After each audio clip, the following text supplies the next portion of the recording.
చూస్తున్నారుగా, ఇవే మన రక్తపాతం. ఐ మీన్ బీట్రూట్ గడ్డలు.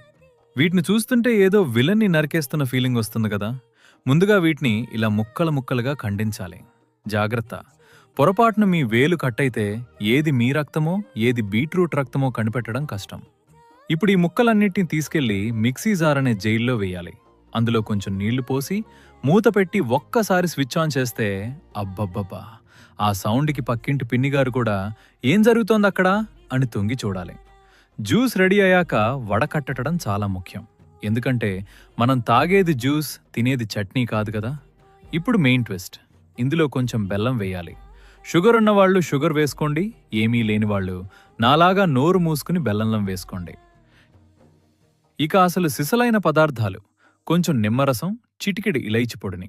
దీన్నిలా కలుపుతుంటే వస్తుంది చూడండి ఒక వాసన. అబ్బా, తాగకముందే ముక్కు రంధ్రాలు అదిరిపోవాలి. ఆ తర్వాత దీన్ని ఫ్రిడ్జ్లో పెట్టి చిల్ చేయాలి. ఎందుకంటే లైఫ్ ఎలాగో హాట్గా ఉంది, జ్యూస్ అన్నా చల్లగా తాగుదాం.